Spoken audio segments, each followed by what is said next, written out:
Bienvenue pour cette nouvelle émission de la table de marque. On est super content de vous retrouver pour ce lancement. C'est pas seulement le lancement de la table de marque, mais on est super honoré aussi parce que c'est le lancement des vidéos tout simplement et du contenu audiovisuel des grandes productions de l'analyste. Sur YouTube, on va se retrouver une fois par semaine avec ces messieurs à votre droite, à ma droite plutôt. On va parler de NBA, WNBA, FIBA, compétition internationale, compétition européenne, bref, balle orange. Il n'y a qu'un seul endroit, c'est ici et c'est une fois par semaine pour la table de marque. Comme je l'ai dit, c'est aussi le lancement des vidéos tout simplement de l'analyste. Il y a d'autres programmes qui vont arriver au fur et à mesure. Il y a des trucs qui sont en coulisses, qui sont déjà en train de se passer. Il y aura un autre petit programme hebdomadaire qui risquerait d'arriver dans quelques jours. On n'en dit pas plus, mais en tout cas, on est super content d'être les premiers à se lancer à l'eau tout simplement. Et pour vous servir aujourd'hui, pour honorer ce lancement, on a un casting haut de gamme. En premier, puisqu'il sera en haut à droite, on a l'homme qui est capable de parler de basket pendant des heures jusqu'à ce qu'il s'endorme. Ses avis ils sont tranchés mais justifiés. Il est fan de plein de joueurs mais pas basketix et c'est le futur Adrian Wojnarowski. Antoine, comment ça va mon ref? Écoute, franchement, je ne peux qu'aller bien après une telle présentation, mon pote. Je suis hyper content d'inaugurer ce projet et de nous lancer dans l'analyste et de commencer les vidéos. Ça fait super plaisir. On attaque un gros programme de playoff et donc franchement, que du plaisir. Ah, c'est vrai qu'on démarre avec la meilleure des manières, avec le timing en plus. Au milieu à ma droite, les 9 tirs à 3 points de Steph Curry l'ont fait rêver hier soir, j'imagine. C'est le chef d'orchestre, le port du drapeau et la voix du carton. Paul, comment ça va? Bah écoute, pour cette occasion spéciale, j'ai revêtu le hoodie de la meilleure équipe de la NBA actuelle, la meilleure équipe sûrement de tous les temps, avec forcément le defensive player de cette année, notre Gobert national. Il commence à lancer les sujets, il commence à faire les petits spoilers, donc effectivement on va y arriver. Et enfin, avec nous ce soir pour compléter cette équipe, c'est votre CM préféré. Il est capable de donner son avis en 280 caractères, il est clutch dans le Money Time. C'est la force tranquille de l'émission. Marwan, comment tu vas en ce début de semaine? Moi, ça va très bien, j'espère que vous allez tous bien. En compagnie de Paul, Antoine et bien sûr le présentateur Hugo. Une aventure incroyable qu'on va vivre avec vous. Ça sera super. Carrément. Écoutez, messieurs, très bien. Je suis ravi de vous retrouver aujourd'hui. On a cuisiné un petit menu assez croustillant pour attaquer cette première émission. Je vois que Paul est très très chaud sur le premier sujet. Justement, je vous balance un petit sommaire puisque on va commencer avec une récompense individuelle, celui du trophée de meilleur défenseur de l'année, le Deepoy. On n'en dit pas plus à l'instant, mais a priori cette saison, ça va se jouer entre deux hommes. Selon Paul, il n'y a pas de débat. Mais en tout cas, on serait sur un duel franco-australien entre Rudy Gobert et ce bon vieux Benjamin Simon. Donc voilà, ensuite pour le plat principal on passera au maxi débat ou plutôt nos prédictions. Vous le savez, la saison régulière elle s'est achevée cette nuit au cours d'une soirée folle où toutes les équipes de la ligue étaient invitées. On a assisté au dernier duel pour savoir qui sera tête de sa conférence, qui ne sera presque pas en play-in, qui sera en play-in à la meilleure place, etc. Donc on va vous faire nos prédictions pour ce play-in tournament et vous pouvez déjà noter ces dates dans l'agenda puisque ça aura lieu entre mardi et jeudi avant les playoffs. Donc voilà, et pour boucler l'émission tranquillement, on aura la chronique d'Antoine.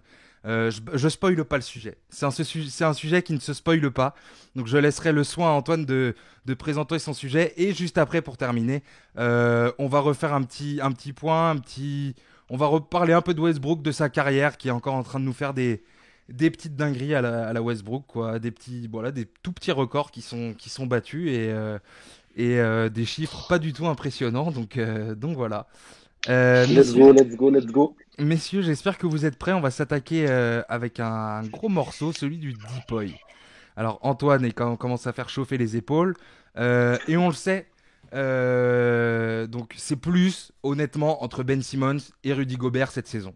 Honnêtement, on va pas se mentir. Après, c'est soit l'un soit l'autre, mais a priori c'est entre ces deux messieurs que ça va se jouer. Messieurs, je vous balance les statistiques de ces sympas garçons. On commence par Rudy, 14,3 points, 13,5 rebonds, 1,3 passes, 0,6 interceptions, 2,7 contre et 67% au tir pour Gobzilla. Et pour Ben Simmons, 14,3 points, 7,2 rebonds, 6,9 passes, 1,6 interceptions, 0,6 contre et 56% au tir.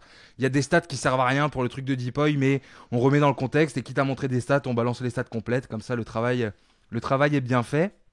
Beaucoup d'arguments pour les deux, mais la question c'est quand même de savoir lequel en a le plus et des arguments consistants. Donc vous, si vous aviez une voix à donner pour ce trophée, vous la donnerez à qui? Antoine, vas-y, lance-toi à l'eau, je te donne la parole en premier. Donc, alors, sur le trophée du Deepoy, pour moi, il y a deux aspects qui sont intéressants à évoquer. D'abord, il y a celui qui va l'avoir. Pour moi, bah, forcément, je pense personnellement que le trophée va être décerné à Rudy Gobert parce que il a des stats absolument exceptionnelles et que son impact défensif n'est plus à présenter. En revanche, moi, je vais plutôt aller sur le point de est-ce que c'est vraiment le meilleur défenseur de la ligue? Je ne pense pas. En l'occurrence, je pense que Ben Simmons est un meilleur défenseur parce que tu peux lui confier plus de missions, parce qu'il est plus polyvalent, parce qu'il peut défendre plus de postes, tandis que la mission de Rudy Gobert est une mission un petit peu unilatérale, que en général tu ne trouves pas assez d'alternatives là où ça pêche. Une fois que ça pêche, tu ne trouves pas d'alternative. Et c'est pour ça que même si Rudy le mérite et que je serais absolument totalement heureux qu'il le reçoive, et que en plus en tant que Français, franchement un Français qui a un troisième lauréat, c'est pas rien du tout, donc c'est à signaler, on sera très heureux. Mais je pense que Ben Simmons le mérite plus, et d'autant plus que Rudy l'a déjà eu 2 fois et que je ne trouve pas, personnellement, mis à part le fait que le Jazz ait passé un cap collectivement, je ne trouve pas que Rudy ait passé tellement un cap que ça individuellement. Et donc, cette année, je préférais le donner à Ben Simmons. Voilà. Ok, ok. C'est vrai que de toute façon, on a deux candidats sérieux. Il y a un point sur lequel je te rejoins, c'est le côté chiffres. C'est vrai que Rudy a les chiffres qui jouent en sa faveur. D'ailleurs, Paul va nous balancer énormément de chiffres, je le vois venir, il préchauffe. Mais c'est vrai que Ben Simmons, il a ce truc d'influence sur le jeu, surtout défensivement, qui n'est pas quantifié, qui n'est pas compté, et il n'y a pas de stats pour appuyer ça. Et c'est vrai que on est sur deux défenseurs vraiment différents, autant dans le style que sur les postes, etc. Enfin, d'ailleurs, est-ce que Ben Simmons a vraiment un poste précis en défense? Ça pourrait être un autre débat, mais je pense d'ailleurs que c'est un de ses arguments aussi premiers pour Ben Simmons. Donc, Paul, pourquoi tu penses, Paul, je pose la question différemment, pourquoi Rudy Gobert est le défenseur de l'année? Je la pose comme ça parce qu'on connaît ta réponse, donc... Forcément, et puis j'ai mis le maillot pour, donc forcément, on va dire que je joue à domicile. La raison pour laquelle pour moi Rudy Gobert est le défenseur de l'année, tout simplement parce qu'il réalise la meilleure saison défensive de l'histoire de la NBA sur un plan statistique. On l'a vu dans toute l'histoire que parfois les joueurs qui étaient récompensés faisaient partie aussi de très bonnes équipes. Donc forcément, ça influe aussi et ça joue dans les statistiques qu'a Rudy Gobert sur cette saison, mais c'est le meilleur rebondeur de la ligue, c'est le meilleur contreur de la ligue et c'est également celui qui a le meilleur box plus minus. Ça veut dire énormément de choses sur l'impact qu'il a, tant sur un plan offensif forcément, mais surtout sur un plan défensif. Il est dans une équipe de Utah qui est forcément dont l'identité est la défense, donc ça joue, mais ça reste le joueur le plus, on va dire, Dissuasif? intransigeant. Ouais, j'allais dire intransigeant en défense et du coup qui apporte aussi ce côté dissuasif. Hmm. Certes, en fait, Rudy Gobert, je pense que ça reste l'un des joueurs les plus détestés de la NBA, tous médias, joueurs confondus. Et en fait, tout le monde a envie de se le taper sur la tronche, de se le mettre devant et de lui postériser, de le postériser à la fin d'un match, etc. Ça reste le petit Français. Il y a eu l'histoire Covid en plus avec ça, mais personne ne l'aime. Il a été déjà 2 fois Deepoy de suite. La troisième, il aurait dû l'avoir, ça n'aurait jamais dû être Giannis s'il l'avait la saison dernière. Et cette saison, encore plus. Cette saison, il ne doit pas passer à côté de ce titre cette saison. C'est impossible pour moi de voir un Ben Simmons l'avoir. Pourquoi? Parce que Ben Simmons, pour moi, n'a pas le même impact défensif qu'un Rudy Gobert actuellement.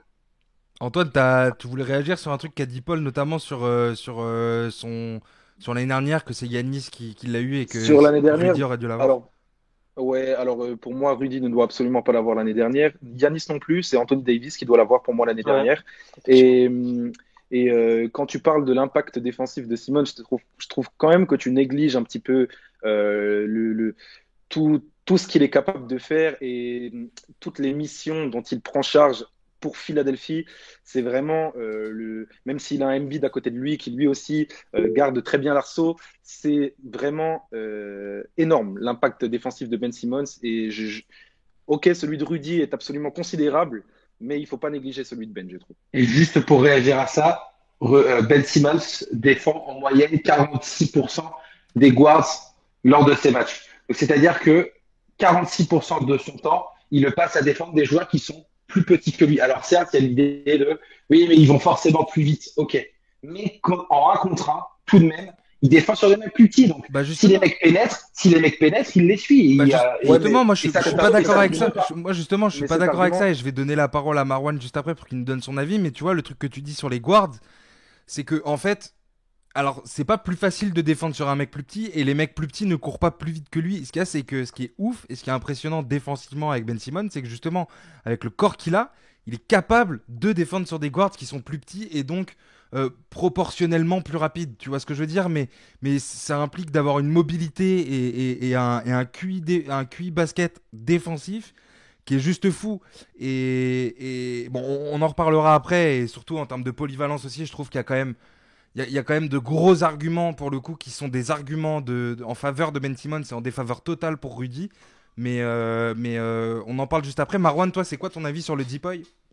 Bah, moi, je rejoins Paul. Pour moi, le Dupoy, c'est Rudy Gobert, du fait que même si on peut, comme moi je le pense, on peut pas quantifier l'impact qu'a réellement Rudy Gobert, parce que l'influence qu'il a dans la raquette, forcément, comme tu disais, il sera dissuasif, désolé.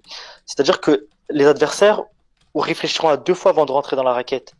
Et pour moi, ça, c'est pas négligeable et ça, c'est pas quantifiable. Comment ça s'appelle? Pour répondre à ce que disait, ce que tu dis Hugo et ce que dit Antoine, c'est que pour moi, il y a deux écoles différentes. On peut penser que euh, quelqu'un de grand, quelqu'un de grand qui défendra sur des gens plus petits, c'est-à-dire Ben Simmons sur des meneurs plus petits, ça va être plus compliqué pour lui. Et d'autres diront que non, vu qu'il est plus grand, il est plus physique, donc ils ont plus du mal. Donc pour moi, c'est deux écoles différentes. Mais pour moi, Rudy Gobert, il n'y a pas vraiment, il y a pas vraiment une question à se poser. Pour moi, c'est lui qui l'a et il devrait l'avoir une troisième fois. Et voilà. Hmm. après, il faut bien distinguer, comme je l'ai dit au début, il faut bien distinguer celui qui va l'avoir et celui qui le mérite vraiment. Je pense que à la lecture des statistiques et du fait que le Jazz soit premier, c'est presque inévitable de le donner à Gobert, tant vraiment il dégage quelque chose de défensif, tu vois. Ben Simmons, c'est un peu plus discret, il a pas 2,7 contre, sa mission n'est pas uniquement de défendre, lui, il doit aussi gérer le playmaking. En revanche, je suis absolument pas d'accord avec ce qu'a dit Paul lorsqu'il faut garder des guards parce que Ben Simmons fait 2,8 m et que du coup c'est plus simple pour lui, donc il en garde 50%. Je peux te faire l'argument inverse, qui n'est absolument pas pertinent non plus. Rudy Gobert ne défend que des pivots. Donc c'est un problème. Non, non. Pour moi, tous les deux défendent. Enfin, Ben Simmons défend des meneurs parce qu'il a une mobilité latérale absolument exceptionnelle, qu'il est solide sur l'homme et que quel que soit son gabarit. Tandis que lui, Rudy, son avantage, du coup, c'est de lockdown la raquette. Et comme l'a dit Marwan, les meneurs ont tendance à choisir une autre solution plutôt que d'aller au lay-up parce qu'ils savent qu'ils vont se faire contrer. Mais là où je vous emmène, moi, les gars, c'est que quand, en général, un meneur, il trouve un spot en tête de raquette et une petite brèche à 3 points qui gêne Rudy, parce que Rudy a du mal à switcher et a du mal à aller chercher les petits meneurs comme ça. C'est pour ça que, en général, en playoff, et ben souvent, quand tu es Utah, tu te fais taper dessus par des forts meneurs. Euh, Quelle est l'alternative, du coup? On va donner des défenseurs de l'année chaque année à Rudy Gobert parce que c'est le meilleur protecteur d'arceau, C'est ça mais qui me gêne, moi. En tout cas, c'est ça qui me gêne, c'est que j'ai l'impression qu'on le donne à Rudy par défaut. Mais j'ai l'impression qu'il n'y a pas trop je suis de. d'accord. J'ai l'impression qu'on se pose pas tant la question, tu sais, au-delà du préconçu et des stats, en fait. C'est ça qui me dérange un peu, surtout pour ce trophée. Et je suis assez d'accord, l'année dernière, pour moi, c'était vraiment Anthony Davis causé Bien hyper fort, sûr. quoi. Donc, Paul, tu voulais réagir sur ce que disait Antoine? Ouais, moi, j'aurais juste envie d'aborder un point. Est-ce qu'on récompense le meilleur défenseur ou est-ce qu'on récompense le joueur qui est le plus polyvalent? Parce que moi, dans vos arguments, en fait, j'entends, ben oui, mais Anthony Davis, pardon. Ben Simmons est capable de défendre sur plus de postes, tout ça. Ok, il l'a fait toute sa carrière. La saison dernière, il fait une meilleure saison statistique. L'année dernière, il était meilleur sur ça, sur tous les plans défensifs. Alors C'est pourquoi pas cette vrai. année à ce moment-là, je Oui, t'invite à regarder les stats. sur tous les plans statistiques, il est meilleur. Mais sauf que l'année dernière, les Sixers sont septième ou sixième. Et l'impact défensif n'est absolument pas le même. Ils ont des errances partout avec Al Horford qui gêne Joel Embiid. Et Ben Simmons ne trouve pas ses repères non plus. Cette Et année, on l'a justement, placé. Cette année, on le justement, place en patron de la défense. Et regarde le résultat. Les Sixers sont premiers. Et Ben Simmons se charge de toutes les plus grosses missions défensives, tu vois. Moi, j'invite juste quand même à avoir une vision sur l'NBA. Et c'est un truc qui me dérange actuellement. Et pour conclure, et après, je vous laisserai finir. Mais moi, c'est un truc, je trouve que actuellement en NBA, on a tendance à trop banaliser, on va dire, les performances des stars. Et on l'a vu cette saison avec Steph Curry qui mériterait sûrement le MVP. Oh non. On l'a vu cette saison avec Westbrook. Pour nous, ça nous paraît normal. Ah non. On l'a vu avec. Non mais Paul, avec il y a juste un truc, c'est que c'est pas que ça nous paraît normal, mais au bout d'un moment, les mecs, ils sont septième de leur conf, on file pas un MVP à des mecs comme ça, désolé. Ouais, mais je suis désolé. Ou alors Comment Westbrook, t'expliques- si, son comment premier t'expliques- MVP, ok, mais parce qu'il est en triple-double et parce que c'est un truc. Mais Et justement, peut-être qu'on l'a banalisé, tu vois, mais quand même, Mais Steph, cette justement. année, il peut pas être.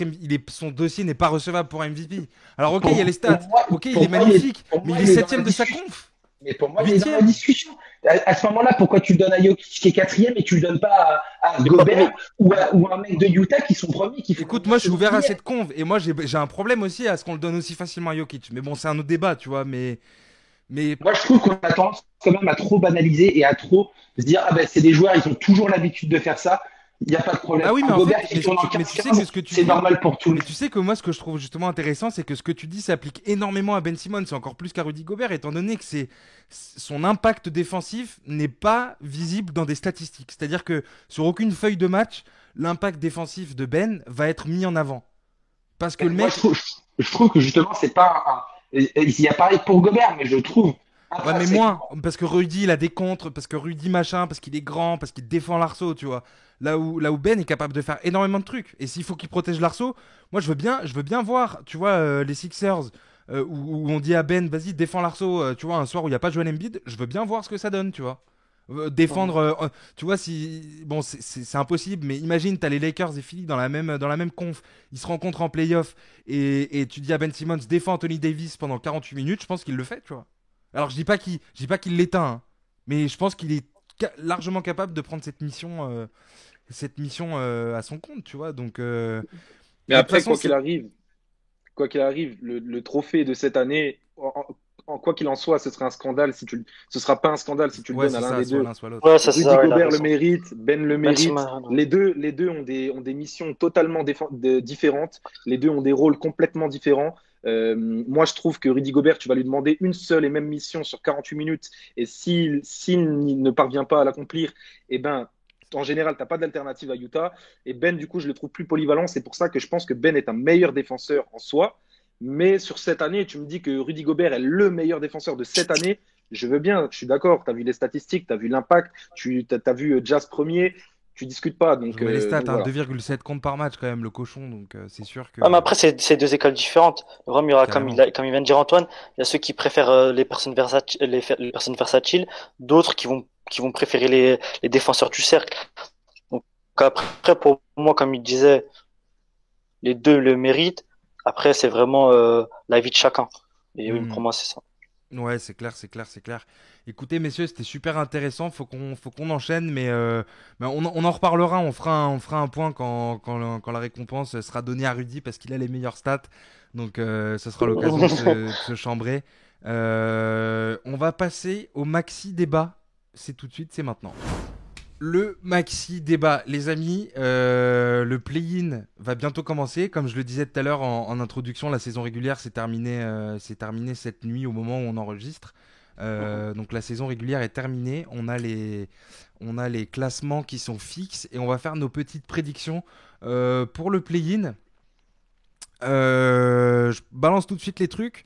On a donc un Memphis Spurs à l'ouest pour le match 9-10 et de l'autre côté on a un Lakers Warriors et à l'est on a un Charlotte Indiana en 9-10 et Boston Washington en 7-8. Messieurs, je vous propose qu'on fasse d'abord tous les matchs de la conférence ouest puisqu'on va faire de gauche à droite et tous les matchs de l'est et après on se fait les matchs 3 winner 9-10 contre loser 7-8. Spurs, Grizzlies Spurs. Messieurs, il y a quoi dans votre boule de cristal? Allez, Marwan, tu commences. Moi, sur ce match-là, je partirais plus sur un Memphis avec la jeunesse et le dynamisme qu'ils ont. L'année dernière, on les attendait pratiquement tous en playoff. Malheureusement, ils n'ont pas réussi à décrocher leur place. Cette saison-là, je pense que peuvent réussir à la décrocher face à des San Antonio expérimentés, mais sans sans réel meneur à part un DeRozan, mais qui se cherche encore pour moi. Donc moi, pour moi, je vois un Memphis qui gagne. Ok, ok. Memphis Euh, qui gagne, genre branlé, match serré, overtime. non, je vois pas un match très très serré, Ah ouais? euh, mais avec un petit score. Genre en gros dans le troisième quart, on sait déjà que Memphis gagne quoi, mais le match finit à moins de 100 points. Voilà, Ok, exactement ça que je pense. ok, Exactement. je vois. Paul, qu'est-ce que tu vois toi pour ce match? De mon côté, c'est vrai que ça va être une vraie opposition de style, comme tu disais, Marwan, avec la jeunesse de Memphis, mais avec l'expérience des Spurs, on sera sûrement sur, ou en tout cas dans les, soit la dernière année de Pop, soit, allez, moi je le vois bien faire un dernier barreau d'honneur, mais en tout cas, ça pourrait être sa dernière. Il y aura l'expérience forcément, il sait manager les hommes en playoff, il sait comment sortir de situations compliquées. Après, on est sur un match de playoff, on n'est pas sur une série où les joueurs, les coachs peuvent s'adapter forcément d'un match à l'autre. Donc, mon cœur, franchement, penche du côté des Spurs pour la belle histoire, mais malheureusement, je pense que les Grizzlies voilà, les oursons vont réussir à manger les éponges. Je vois, Antoine. Moi, à l'inverse de Marwan, je pense que ça va être un match serré. Je pense que tous les matchs du play-in vont être serrés et accrochés. Je pense que la bataille des coachs va être exceptionnelle, même si l'expérience est du côté de Pop. On a souvent vu Tyler Jenkins nous surprendre et toujours trouver des solutions pour tirer son épingle du jeu. Je vais garder un œil vraiment très attentivement sur la match-up Jamorant et Demar DeRozan parce que pour moi, c'est deux joueurs qui peuvent faire la décision à eux seuls. Et quand va venir les 5 dernières minutes dans les matchs serrés, ce sera la bataille entre Monsieur Mi-Distance et Monsieur je sais contrôler le rythme, je sais faire la passe au bon moment, je sais qui doit prendre le tir à tel endroit. Donc vraiment, ça va être très intéressant à suivre. Je vois victoire de Memphis à la fougue. Avec aussi le prisme de l'année dernière et le dégoût d'avoir raté le play-in face à Portland. Donc je pense que cette fois, ils vont pas rater le coche et rendez-vous en play-off pour les premiers play-offs de Jamorant. Ouais, moi je vois un match serré aussi, mais je vous rejoins, je pense que Memphis le prend, donc on est quand même 4 à dire Memphis. Je pense que ça étonnera peu de personnes et je pense que peu de gens pronostiquent les Spurs gagnants dans ce match. Sur un match coup près, les Grizzlies sont une équipe jeune, ils ont je pense la haine de ce qui leur est arrivé l'année dernière, tout simplement. Et puis, comme disait Paul, opposition de style incroyable, mais je pense dans laquelle justement, au cours d'un match de 48 minutes, le style enfin, en fait, je pense que le style et le jeu que pratiquent les Grizzlies est beaucoup plus adapté pour disputer un match comme ça hyper important sur 48 minutes. Là où les Spurs, tu vois, je leur donnerais plus une chance si par exemple on était sur une série en 7. Avec tes Spurs, c'est l'institution, c'est le basket réfléchi, c'est Greg Popovich, c'est ok, on s'adapte, on met des nouveaux systèmes en place pour contrer un tel ou un tel. Même défensivement, je trouve que Memphis a vraiment tout ce qu'il faut pour défendre sur les bons joueurs des Spurs. Je pense que là, sur un match des Spurs, ça va être quoi? Ça va être du gros DeRozan et sur certaines séquences, Patty Mills, vas-y frérot, prends le ballon et fais ce que tu veux, fais-nous kiffer. À J'ai voir les l'impression que jeunes Memphis a aussi. toutes les Les armes en jeunes fait. peuvent, les jeunes peuvent faire quelque chose. Après, c'est sûr que au vu de la dynamique, franchement, la dynamique des Spurs là sur les derniers matchs, euh, c'est euh, c'est quand même un petit peu en dents de scie, tandis que Ja Morant et Memphis commencent vraiment à préchauffer et à rentrer en rythme. Après, là où moi j'ai tendance à croire que les Spurs ont une chance, c'est vous pensez pas que DeMar DeRozan c'est le genre de match où il se dit j'ai toujours été sous-coté toute ma carrière. Si, Je mais suis un incroyable en scoreur. f- Et il emmène les Keldon Johnson, j'ai les l'impression qu'il y Dejounte a trop de Murray monde. avec lui. J'ai l'impression que les joueurs qui sont à côté de lui sont pas assez forts pour réussir cet exploit et qu'en face à Memphis, il y a trop de mecs capables de prendre cette mission sans forcer en fait. Tu vois ce que je veux dire? Ouais, c'est possible, mais tu vois, mais moi, je vois bien le genre de truc, tu vois, le match serré, il reste peu de temps. Demar DeRozan, c'est totalement le genre de joueur capable de faire tourner le chrono et de prendre la faute à la dernière seconde, c'est Ouais, la petite pump faute comme fake ça suite à et il une saute feinte sur le mec. et, et il saute et il prend une petite faute et je le vois bien faire ça à l'expérience. Il a quel âge, Demar? 31 ans. Tu vois, je le Quelque vois chose bien comme faire ça. ça à l'expérience et il peut gagner un match à lui tout seul face à Memphis parce que Je suis pas sûr. Tout Memphis, seul, mine de justement, c'est là où je rien, suis pas sûr, moi. Ouais. à voir justement. Mais Memphis, mine de rien, n'est pas l'équipe la plus En fait, expérimentée, tu vois. je suis d'accord. Ils ont l'expérience de l'année dernière, mais il y a encore des up and down. Jaren Jackson, on ne sait pas trop où il en est. Jonas Valanciunas, c'est irrégulier, même s'il fait souvent des chantiers. Donc vraiment, ça dépend s'ils vont réussir à trouver leurs repères rapidement. Je ne doute pas de la capacité à Memphis à battre les Spurs. En revanche, si tu tâtonnes un petit peu, que tu as du mal à te mettre dans le match et qu'en face, tu as un DeMar DeRozan qui roule, ça peut être très difficile pour toi. Je suis d'accord, tu vois, mais pour moi, ça tient plus de l'exploit si San Antonio passe. Genre, je sais qu'ils sont Ouais, capables, mais genre, s'ils le font, c'est un exploit. Tu vois, c'est comme ça que je vois le truc. Mais en tout cas, ce qui est super intéressant, c'est que malgré ce qu'on dit, on est quand même 4 sur 4, donc 100% à dire. Enfin, 100%, je dis ça comme si on avait fait une étude sur 1500 personnes. Justement, on est que 4, mais justement, c'est marrant de voir que sur 4, bah, en fait, on est quand même. Il y en a aucun qui voit les Spurs passer. Messieurs, on va pas se mentir, le match le plus bandant de ce play-in, le match le plus médiatico-kiffant. Lakers Warriors, qu'est-ce qui va se passer? Qu'est-ce qui va se passer? Quel match-up, Qui va être septième et qui va devoir aller se farcir les Grizzlies en game 2 ou 3, je sais pas. Dé- Déjà, moi, je trouve que c'est une match-up exceptionnelle. On est chanceux. Jamais en début de saison, mais absolument jamais. Et surtout à la draft, quand il y avait encore Clay, on n'aurait jamais prédit un play-in pareil. Alors forcément, les circonstances ont fait que tu te retrouves avec les Lakers et les Warriors. Honnêtement, Monsieur LeBron James avec Anthony Davis face à Stephen Curry, les gars, j'ai besoin de vous présenter ou quoi? Enfin, franchement, je vais Tu sais, juste je regarder vois le bien match. les mecs chez les Warriors. Bon, alors Exceptionnel. comment on défend Anthony Davis? Merde! Qui s'en occupe? Ah, c'est sûr que ça va être très compliqué côté Warriors parce que, mine de rien, même si Le tu as secteur Draymond Green intérieur. et même si tu as des joueurs, et même si tu as une très bonne défense, je crois que les Warriors sont la huitième ou sixième défense Sixième, de ils la. étaient sixième quand il y a une semaine, donc je Ouais, regarde en ça tout tout cas, de suite. en tout cas, ils sont dans les bonnes défenses de la ligue. Même si tu as un Draymond Green en patron défensif, je vois mal comment tu peux éteindre LeBron James, comment tu peux le ralentir dans un Tu match peux pareil pas. sur 48 minutes. Ils sont LeBron James, cinquième. Ils ont progressé en comme je vous l'avais défense. dit, Ils ont progressé en défense. Ils sont cinquième Golden State là, saison terminée. Ils encaissent en moyenne 109,4 points par match.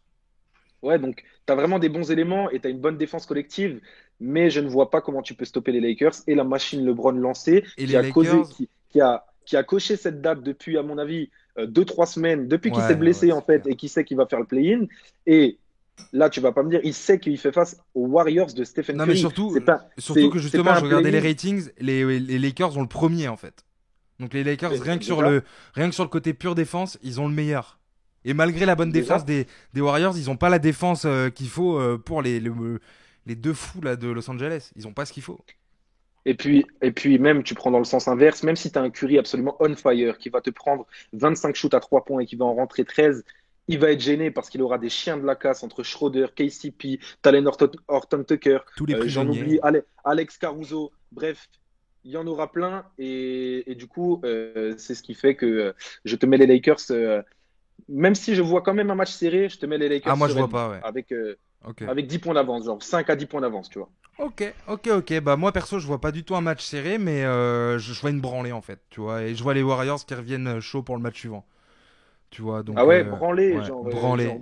Genre blowout 30 début du points. troisième quart, tu vois. Genre tu sais à la mi-temps, limite, bon vas-y c'est bon, on coupe quoi. Ah, moi, j'y crois pas quand même parce que les Lakers, mine de rien, même si là, tu es en train de retrouver tes rouages petit à petit, LeBron James, il est quand même pas, bon, là, même il fait des bons matchs et tout. Mais je veux dire, les repères ne sont pas totalement Ouais, mais enfin même bien LeBron à trouvés, tu vois. 50%, tu vois, Ouais, mais bon, même LeBron à 50% d'accord, mais sauf qu'en face, si tu as un ça Stephen reste un Curry demi-dieu. qui te fait la mala et qui te met des shoots à 13 mètres, ça va être un problème. Et Mais, donc, mais après, tu vois ce moi, que je je te veux mens dire? pas, Antoine. Moi, je pense plus que là, le match, il va plus être du côté des Lakers. Après, on va trouver un Stephen Curry qui va nous montrer. Moi, je pense qu'il va nous faire un match incroyable parce que ça sera vraiment lui, la personne qu'il faudra arrêter. Et je pense qu'en fait, ça sera surtout un spectacle, en fait. On va juste regarder un match et admirer ce Ouais, qui se mais est-ce passe. qu'il va pas Après, être un peu trop tout seul, tu vois, Steph Curry pour faire le job et pour faire le show si, si, aussi? si, c'est ça que je me dis, en fait. C'est que Il va comme y il sera tout arriver seul, selon vous? Genre vraie question, est-ce que selon vous Steph Curry va faire un match de grand malade à 35 points du Steph Curry quoi? Il sera à 15 sur 16 à 3 points. 15 sur 16 à 3 points. non, pour moi, il va faire un très gros match, mais pas suffisant pour gagner. Pour moi, il va faire un gros match, plus de 35 points. C'est sûr qu'il va mettre beaucoup de filoches à 3 points. En revanche, il va y avoir un moment où il va falloir qu'il compte sur ses partenaires. Et j'ai du mal à croire que Wiggins, Green, Kelly Oubre, qui j'oublie, Ken Bazemore Eric te Pascal. fassent la différence, tu vois. Ouais, Eric Pasquale, j'ai du mal à croire que tous ces joueurs te fassent la différence. Je suis Dans un, d'accord. dans un match Paul? avec autant d'intensité, tu vois. Ouais. Paul? Alors, je pense tout de même que les Lakers vont passer parce que, comme je le disais au début de la saison, ils sont pas très impressionnants, mais ils sont bougrement efficaces et c'est assez confusant d'ailleurs de voir comme ils jouent pas avec un rythme exceptionnel, ils sont l'air un peu nonchalants sur le terrain, mais ça rentre tout le temps, c'est efficace offensivement, défensivement, c'est toujours présent.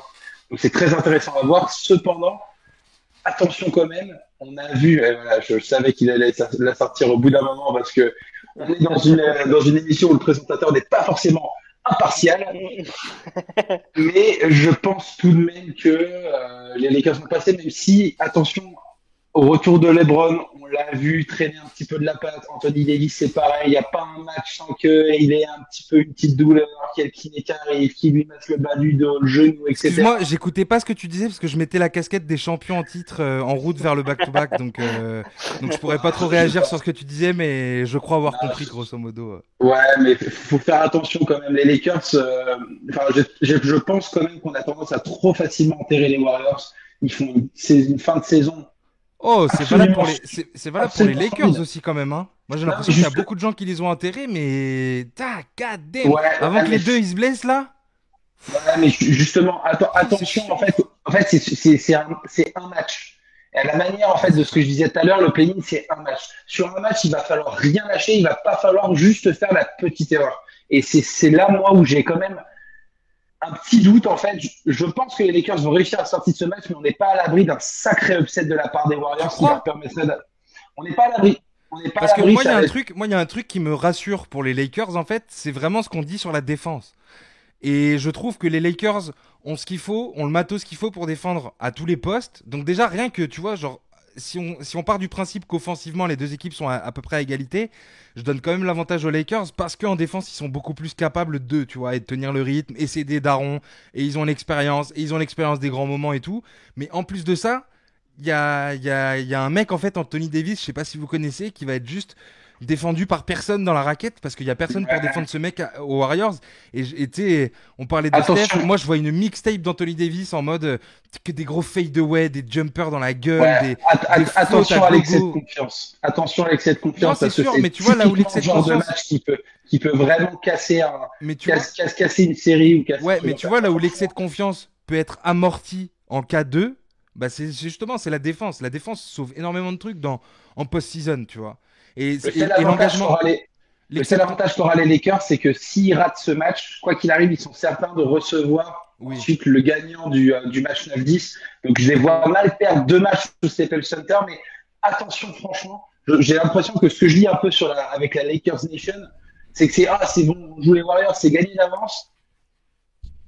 Attention, la défense des Warriors, on a vu qu'elle pouvait performer. On sait qu'à l'intérieur, ils ont des lacunes, mais on n'est pas à l'abri de voir quelque chose de splendide. Et du côté des Lakers, il faut faire attention parce que LeBron, même s'il a tendance à donner le jeu et qu'il n'a pas fait c'est LeBron game pendant toute la saison régulière, il est capable d'en sortir un, mais attention, c'est la première fois aussi qu'il dit qu'il y a une blessure qui le fait vraiment souffrir et qu'il a du mal à se remettre.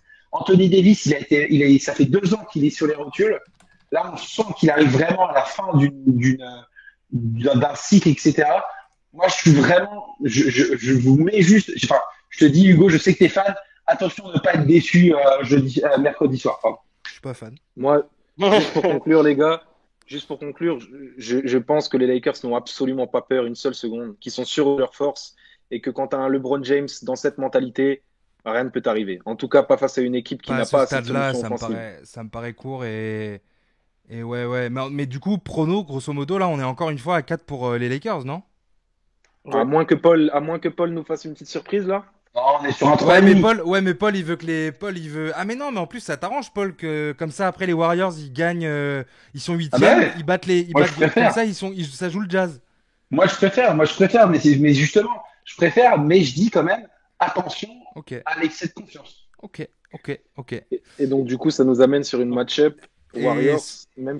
Même Ouais, site, c'est du ça. coup. Bah, on voit ça juste après. Du coup, on va passer à l'Est pour l'instant. On va se faire les deux matchs de Ok, l'Est. ok. Messieurs, match 9 contre 10. Charlotte contre Indiana. Drôle de match qui, pour le coup, tu sais, j'ai l'impression que c'est le vilain petit canard de ce playoff. Il me saoule d'entrée. Bon, je vais le regarder parce que ça compte, mais si c'était pas un match qui compte et qui a de l'importance, je pense que voilà, je cliquerai pas forcément dessus. Prono, analyse, qui veut prendre la parole, allez-y. Écoute, rencontre, enfin match-up très indécise. Honnêtement, une équipe un petit peu qu'on n'attendait pas là quand même. Les Charlotte elle fait excellente saison avec James Borrego qui nous a mis une attaque en place absolument exceptionnelle. Ça court de partout, ça shoot de partout, ça a un jeu flashy, ça a des jeunes qui kiffent se passer la balle, qui dégagent vraiment une envie de jouer ensemble. Et en face, tu as l'équipe qui nous a déçus toute la saison. Enfin, moi personnellement, Indiana m'a déçu toute la saison, que ce soit au début avec Oladipo, puis ensuite après avoir fait le trade avec Caris Levert. Je trouve que elle a jamais vraiment trouvé son chemin, tu vois. Elle a jamais vraiment trouvé Manque de son rythme. identité. Ça se cherche toujours. Il y a un manque de rythme évident. Domantas Sabonis, il fait ses stats, il fait des énormes triples-doubles, mais tu as l'impression, comme le disait Marwan en off la dernière fois, que c'est un peu dans le vide. Tu vois, vraiment, il y a quelque chose qui ne colle pas à Indiana, alors que pourtant, tu as un effectif pléthorique avec Ouais, des gros joueurs, mais c'est vrai. il y a quelque chose qui manque. Et du coup, je pense que sur ce genre de confrontation, même si tu vas avoir tes joueurs qui vont tourner à plein régime, je pense que Brogdon va faire un gros match, que Levert aussi va faire un gros match, et que Sabonis va détruire l'intérieur.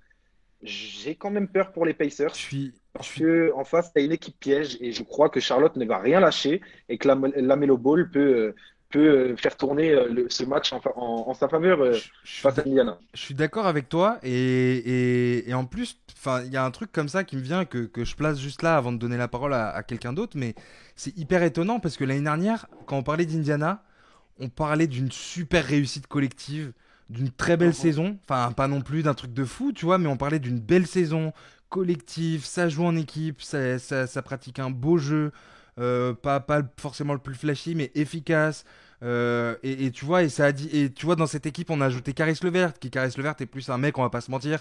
Tu lui files le ballon, et il va te faire des points. Donc tu vois, t'avais pas forcément besoin d'un mec ultra collectif à rajouter dans cette équipe pour que ça fonctionne. Ils l'ont fait. Et sur le papier, en fait, ils ont tout. Mais cette année, malgré qu'ils aient à peu près le même roster que l'année dernière et qu'il y ait une sorte de continuité quand même à Indiana et tout, on a l'impression que ça clique plus du tout en fait. Et c'est vrai que je suis super étonné, je suis super étonné de ça. Je sais pas ce qu'il en est pour vous, messieurs. Marwan, tu vois quoi pour cette confrontation? Tu vois qui passer Euh, et aller affronter le perdant du 7-8? Bah moi, comme il a dit Antoine, bah, le truc c'est que Sabonis cette saison, j'ai l'impression que c'est des triples doubles dans le vide. Euh, Moi, je pensais qu'avec un Oladipo un minimum en forme, ça allait le faire, comme on a pu un peu le voir l'année dernière. Malheureusement, là, il y a rien. Et là, la dynamique de Charlotte, moi, je trouve qu'elle est magnifique. J'ai l'impression que c'est une nouvelle ère qui se passe. Tout marche bien. On a Terry Rozier qui joue bien. On a une connexion Lamelo Bridge. Je me dis tout fait pour qu'ils peuvent gagner en fait et qu'ils vont gagner pour moi parce que c'est eux qui vont gagner le match, sachant que pour moi ça peut être une surprise en playoff. Je sais que c'est un peu bizarre de dire ça, mais Charlotte, j'ai l'impression que ça peut être une surprise du fait qu'ils ont pas grand chose à perdre, ils ont tout à gagner. Donc moi je les vois gagner et sans réellement de difficulté, mais avec un Sabonis sans triple double. Ok, ok. Paul, toi, tu vois quoi? D'ailleurs, je balance juste les ratings vite fait, tant que j'y suis, parce que j'avais la page qui est ouverte. Défensivement, ça se tient. Indiana 14e, Charlotte 13e. Et en offensive, Charlotte 23e attaque. Charlotte, c'est quand même pas incroyable. Et Indiana 14e attaque. Donc, sur le papier, défense à peu près égale, mais avantage Indiana pour l'attaque. C'est vrai que si on Tu vois, pense, j'aurais pas cru ça. Ouais, moi non c'est vrai plus, que je suis étonné. Surtout pour l'offensive. C'est vrai que si on prend seulement on va dire les statistiques et l'expérience, l'avantage est du côté des Pacers. Cependant, il y a une énergie chez les Hornets. Ça fait 2 ans de suite qu'on dit que c'est la pire équipe de la ligue.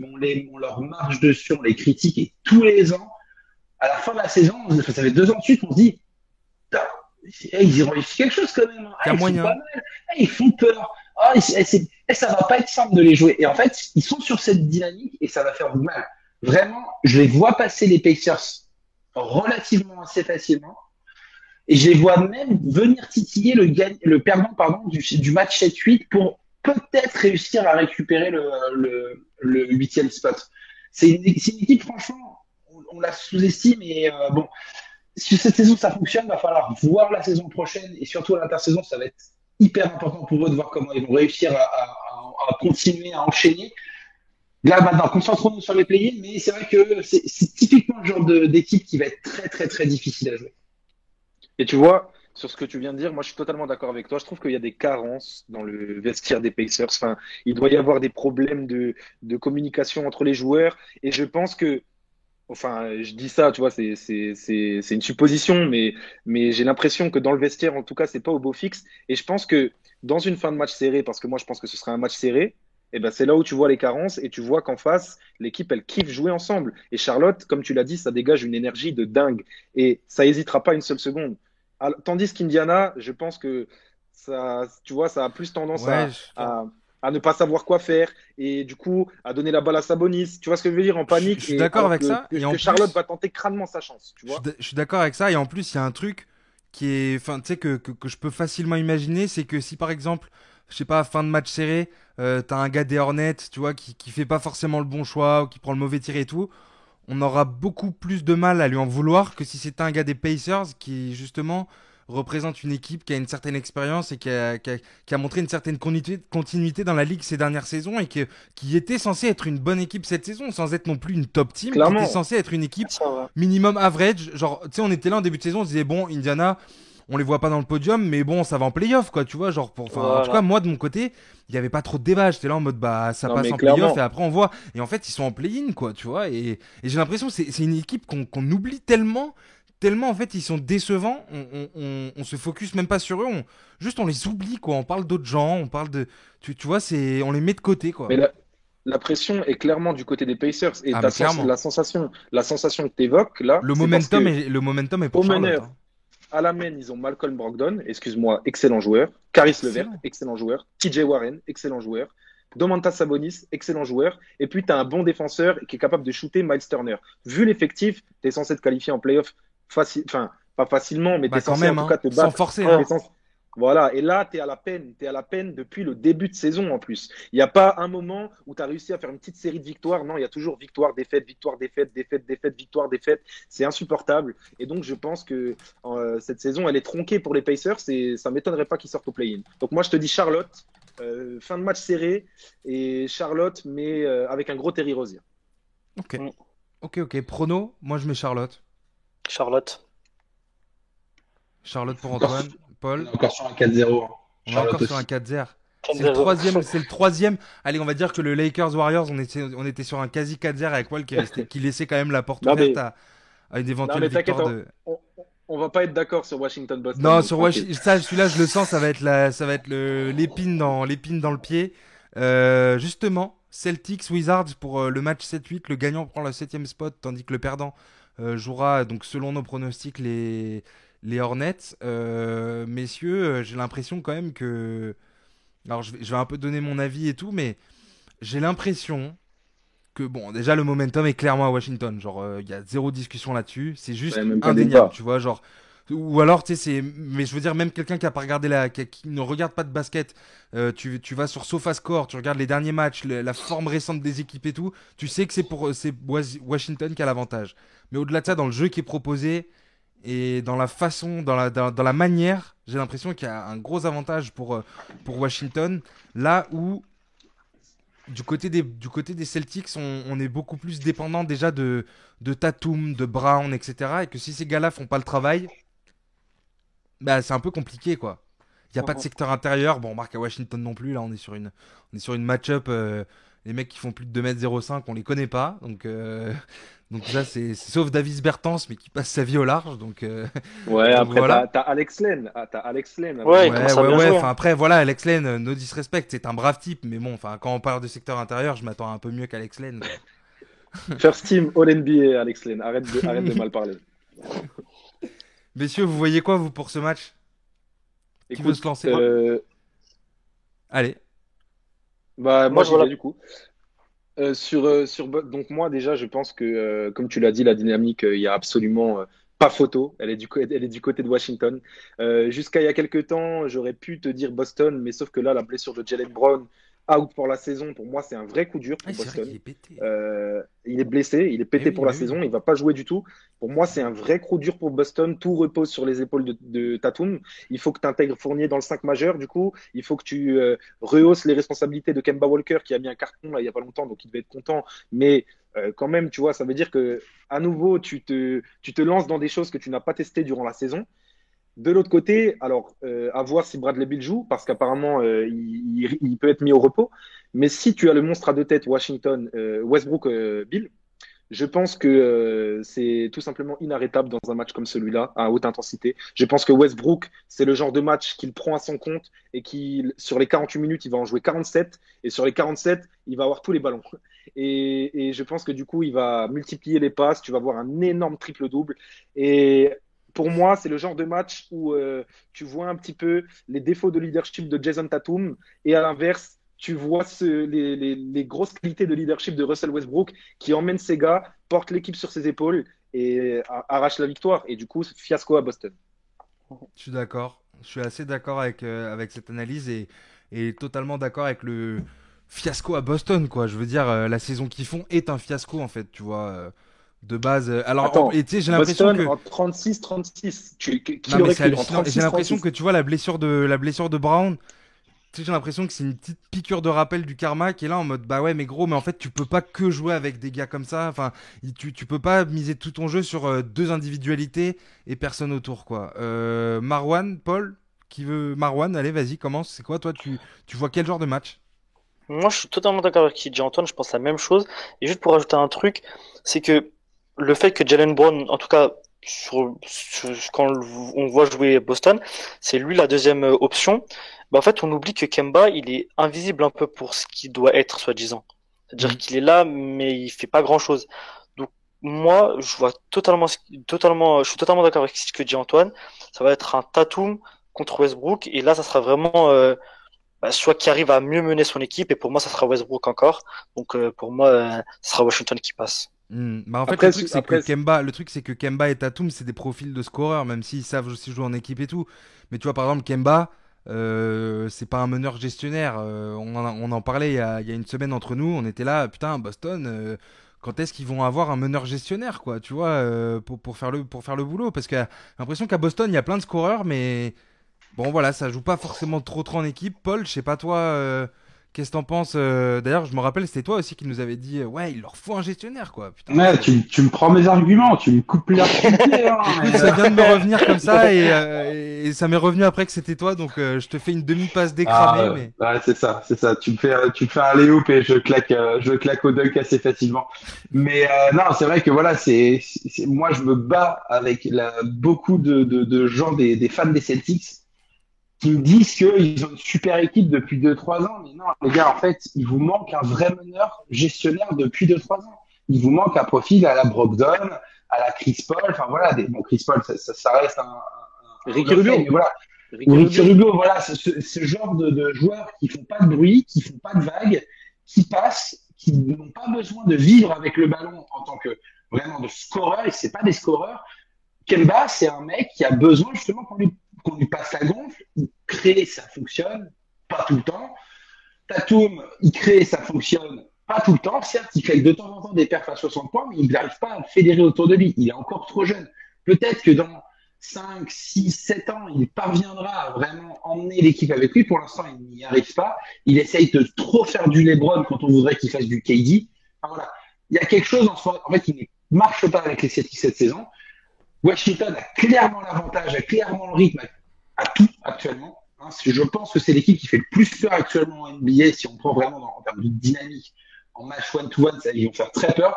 Les Celtics vont se retrouver sur le gagnant du match 9-10.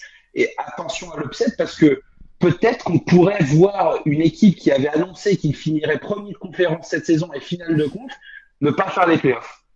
ouais, c'est vrai. Après, D'ailleurs, c'est un truc qui est marrant, c'est qu'on n'a toujours pas donné un nom. C'est Westbrook. On n'a complètement pas parlé de Westbrook pour l'instant dans ce qu'on a dit. Et si, j'en ai parlé. Si, Ouais, si, il en a parlé. mais tu vois, genre, j'ai l'impression que. Enfin, tu vois, c'est lui qui va le défendre, c'est pareil. Enfin, tu vois, j'aime bien. Qui va défendre sur ce gars, en fait? Rudy Gobert, non? Hmm. Après, t'as de quoi défendre quand même à Boston. T'as des corps à lui opposer. T'as Marcus Ouais, mais Smart. voilà, mais T'as, enfin, tu sais ce qu'on dit gentiment, mais t'as de la viande à envoyer, mais. Mais est-ce que c'est de la viande qui va avoir un impact réel, quoi? Ou c'est de la viande que tu vas envoyer parce qu'il faut en Après, envoyer? en soi, j'ai envie de te dire, vas-y, tu veux mettre qui en ce moment sur Westbrook? Tu veux mettre qui en ce moment sur Westbrook Ah, qui mais va c'est lui ça, mais empêcher justement, si t'as de personne, c'est lâcher encore son gros pire. volume de jeu? Ouais, mais tu vois, comme le dit Paul, et même plus qu'un meneur gestionnaire, moi je vais aller plus loin, il te faut des joueurs intelligents. Des joueurs qui, quand au bout de 3 possessions, tu as envoyé bricasse sur bricasse, tu prends un shoot dans le corner catastrophique, bricasse, il te faut un mec qui vienne, qui prend la balle, qui dribble et qui dise, toi ferme ta bouche, maintenant on met ce système en place, on met ce système en place, et le coach il fait ça, et voilà. À Boston, tu n'as personne qui est capable de faire ça. Le seul qui est capable de le faire, c'est le rookie, Peyton Pritchard. C'est le seul.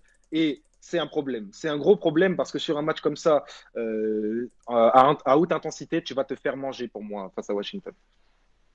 Ok, ok. Écoute, du coup, prono, Washington ici. Washington. Washington. 4-0, les gars. 4-0. Putain, les gars, c'est pas drôle. C'est ça. Par Et contre, il y a ça, moyen les, qu'on les soit gars, beaucoup quand moins même. d'accord du coup sur les matchs qu'on va faire Ouais. maintenant. Donc, les gagnants de 9-10 et les perdants de 7-8. C'est quand même là Mais juste, où. ça nous emmène quand même sur une série Washington-Brooklyn. Merci beaucoup. Ouais, Merci beaucoup exactement. Bah, pour on le tout. voit là sur le magnifique tableau. Bon, j'ai mis des équipes au milieu en noir et blanc parce que sinon c'était un merdier sans nom. Mais ouais. Brooklyn-Washington, c'est un méga. En 7 en plus, pour le coup, on parle pas d'un truc de Ouais, play-in, ouais, c'est une ouais. série en 7. Enfin, au meilleur des 7 donc. Mais ouais, carrément. Messieurs, on repart Et à du coup, l'ouest. ok. Memphis contre Warriors, selon nos 4-0. Non, même. Ah, si, Spurs, excuse-moi, pardon. je croyais. Non, si, Memphis contre, Ouais, Memphis ouais, contre ouais. Warriors. Compliqué à pronostiquer. D'ailleurs, il y a, bah justement, on a eu un match hier soir entre Warriors et Grizzlies. Et Memphis, ouais. Mhm. Et il y a un gars qui n'a pas éteint Steph Curry, mais qui était quand même assez efficace et qui est sorti, je crois, c'est au milieu du quatrième quart ou quelque chose comme ça, ou en tout cas dans le quatrième quart, il sort, c'est Dylan Brooks. Et à partir du moment Ah où ce bon. mec sort, putain, Steph, carnage C'est quoi. fini. C'est Il n'y a plus fini, personne. c'est ficelle. En plus, moi, je me connecte à ce moment-là, c'est-à-dire que je me connecte et je vois le commentateur qui dit ouais, Dylan Brooks fouls out, machin truc. Je fais bon, ok. Et je mate et je vois Steph, mais genre en quoi en 4, il envoie 4 ou 5 tirs à 3 points juste après. Enfin, en tout cas, dans le Ouais, c'est un quatrième truc comme quart-temps, il ça. en Ouais. réussit au moins 4 ou 5. Et je pense pas Ouais. qu'il en prenne beaucoup plus, quoi. Donc, gros game changer. Mais du coup, le garçon, il est pas bête. J'imagine qu'il va quand même s'ajuster, etc., etc. Donc, on imagine que ça va faire gaffe à ses fautes et que ça va aussi bien défendre Steph. On voit quel genre de match entre Memphis et Golden State là pour arracher le huitième seed, pour essayer d'aller faire quelque chose contre le Utah Jazz de Paul. Typiquement, c'était le genre de match qu'il fallait regarder hier soir, fallait se connecter. Et tous ceux qui ont la chance de le voir en replay, vraiment, allez-y parce que c'est le match pour moi qui va être. En fait, c'était le game 1 de ce match de playing. On va voir les coachs s'adapter, on va voir forcément Dylan Brooks essayer de reproduire la performance qu'il a fait hier soir. Alors certes, il se fait fold out, Sans les fautes. mais il a sans les fautes, voilà, mais il a quand même réussi à, si ce n'est pas éteindre Steph, mais au moins à le contenir. Et ça, c'était très Gêné. intéressant de le voir. Forcément, il va y avoir des choses qui vont devoir être analysées, étudiées pendant les 2 3 jours. Il y a déjà les Warriors ont un match à préparer, les Grizzlies aussi, ça va être assez dur, mais s'ils arrivent à se rencontrer, alors, l'expérience est du côté des Warriors et ça devrait être relativement assez facile de passer pour la bande de Steph. Ok. Marwan. Que dire? Allez voir le match, c'est tout. Allez voir le match. Allez voir Stephen Curry. Allez pas voir le match. Allez voir Stephen Curry et c'est tout. Et vous allez avoir la réponse. Pour moi, c'est des Warriors qui passent. Des Warriors qui passent en mode branlé, t'as l'air bien chaud là, en mode zéro En mode, ils vont, discussion. ils vont être impuissants face à un Stephen Curry trop puissant. Donc, je sais pas. En fait, je sais pas quoi dire. Juste regardez le match et vous allez comprendre la puissance qu'est cet homme-là. Je suis pas le plus grand fan de cet homme-là, mais cet homme-là est trop puissant. Ouais, je vois ce que tu veux dire, Antoine. Tu voulais réagir?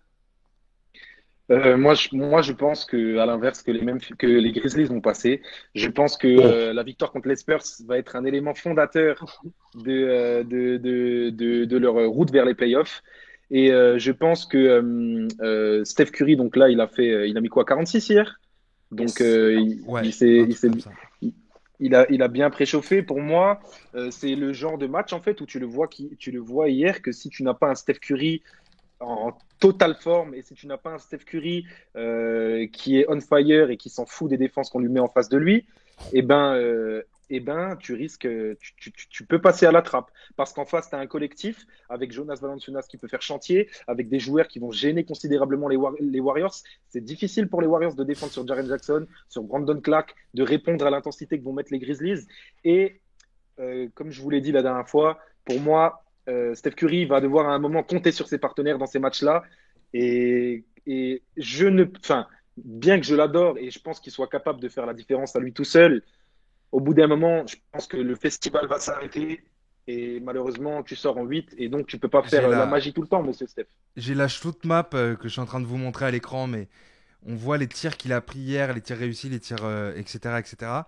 Le cochon, il est à 16 sur 36 au tir, à 9 sur 22 à 3 points, et à 5 sur 6 au lancer. Oui, il a raté un lancer en fin de match, on était tous choqués, mais Et putain, tu je vois, vois en tu tout te cas dis, tu, sur les shoots qu'il prend, il y a quand même, allez, 5, vraiment, si on abuse, il y a 6 tirs qui sont entre l'arc, entre vraiment le début de l'arc et le milieu du logo. Mais ils sont pris sur les côtés, c'est-à-dire qu'en fait, il est grave loin de l'arc, quoi. Enfin, c'est juste hallucinant. Et tu vois, sur les 22 qu'il prend hier, bon, déjà 22 c'est beaucoup, mais personne lui dit rien parce que normal. Mais sur les 22 qu'il prend hier, il en met 9, mais tu as vraiment la sensation que sur tous les tirs, il va le rentrer, quoi. Tu Ouais, vois? c'est clair, c'est Genre, clair. tu as l'impression que tout va rentrer, tu as l'impression que rien ne va briquer. Enfin bref, je te dis quand même Grizzlies, mais j'ai hâte de voir ce match. Ok, ok. Moi, je suis d'accord, Grizzlies, mais en fait, je vois un match serré et je serais pas étonné si mon propre prono saute, tu vois, demain et que en fait les Warriors passent à l'expérience quand même, mine de rien. Même s'ils ont beaucoup de jeunes, Steph Curry, il a l'expérience et je pense qu'il est capable tu vois, de diffuser cette expérience au sein du vestiaire, tu vois. Puis c'est un mec qui est très cool, donc tu vois, je pense qu'il y a Après, je, une bonne ambiance et tout. Et bon, après, ça fait pas tout, mais en fait, je pense que sur les deux équipes, il y a quand même une équipe qui va arriver plus tranquille malgré la pression et tout, et c'est les Warriors, tu vois. Donc mais je vois quand même Memphis passer, tu vois. Et petit exploit si les Warriors le font. Donc on aurait un magnifique Warriors Jazz pour Paul au premier tour. Du côté de l'Est, messieurs, on était d'accord sur un Charlotte contre Washington, pardon. Mhm. Ouais, c'est ça. Ça encore, Je- c'est un match bien chimique aussi. Non, non, Euh, on faisait Charlotte contre Boston. ouais, Charlotte-Boston, ouais. Ah oui, pardon, oui, c'est ça. Charlotte-Boston, c'est le perdant de cette 8. Charlotte-Boston, qui Yes. est un match tout aussi chimique, je trouve. Kemba Walker face son ancienne équipe. On verra après si c'est Kemba Walker ou Terry Wemba Rozier. Colter, tu vois. Genre, faut voir en fait, c'est laquelle des deux versions. En, Donc en tout cas, si, en tout cas, si t'es Kemba et que tu perds contre Charlotte, c'est un sacré pied de nez quand même. ah ouais, Mais relou. enfin, honnêtement, ce match-là, il me fait très peur pour les Celtics, mais je vais quand même te les donner gagnants avec un Jason Tatum exceptionnel et vraiment qui fait la différence face à une équipe de Charlotte qui a du mal à le À défendre. l'XP, Euh, voilà, l'XP, je sais même pas un parce peu quand que même.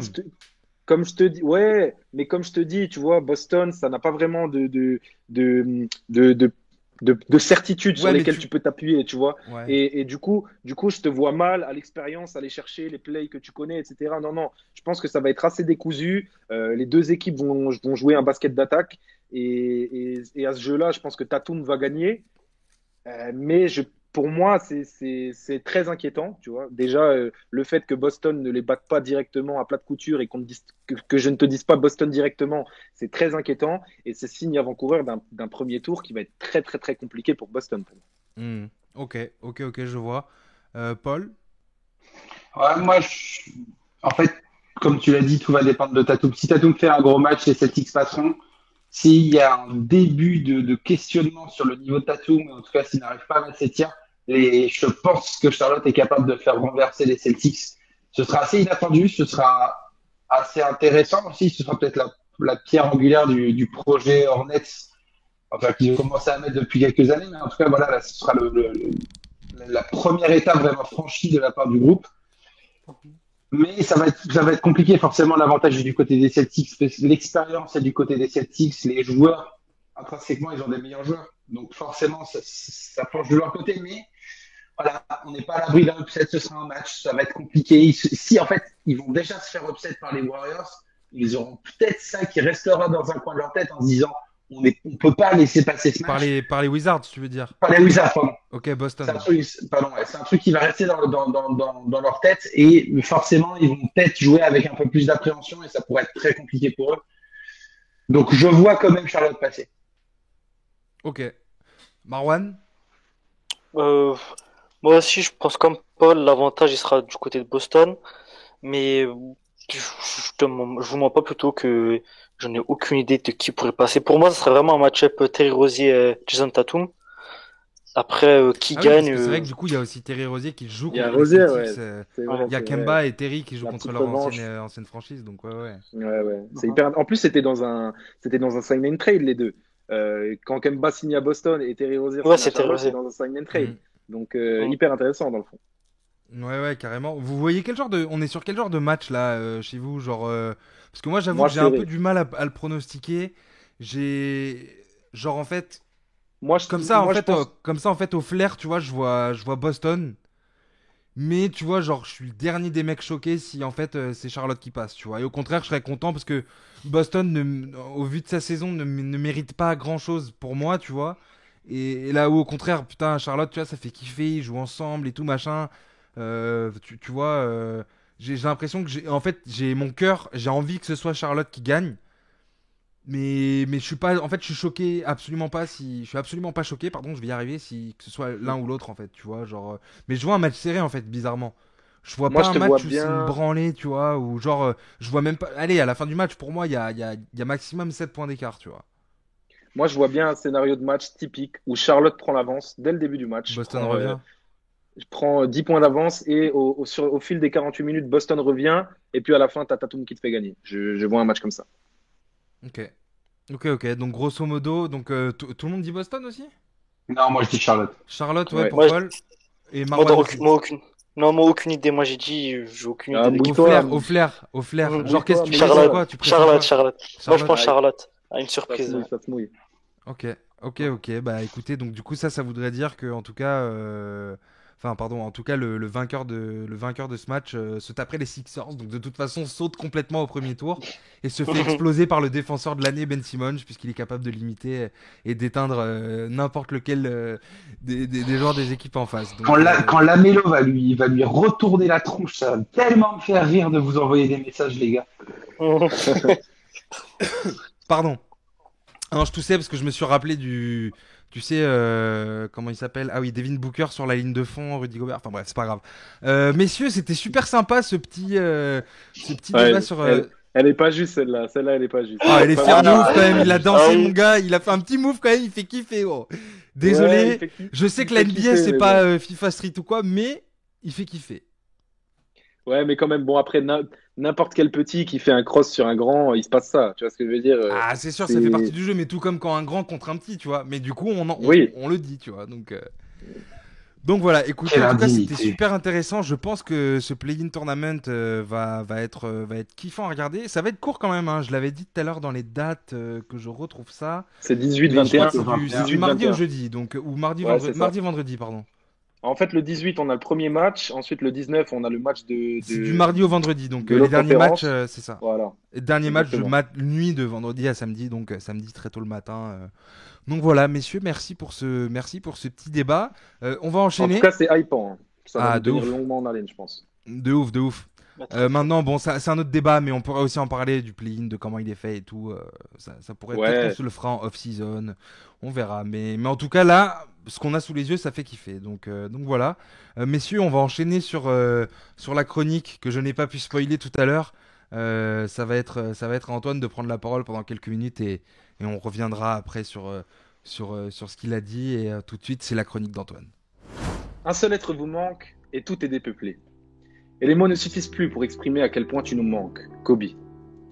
Depuis le 26 janvier 2020 et cet effroyable accident d'hélicoptère, nous, petit peuple de la balle orange, hurlons notre chagrin. Car tu es parti, Kobe, à tout jamais. Et les seules choses qu'il nous reste sont tes highlights exceptionnels, tes tirs décisifs, ta manière de tout donner sur un parquet, quitte à en sortir salement blessé.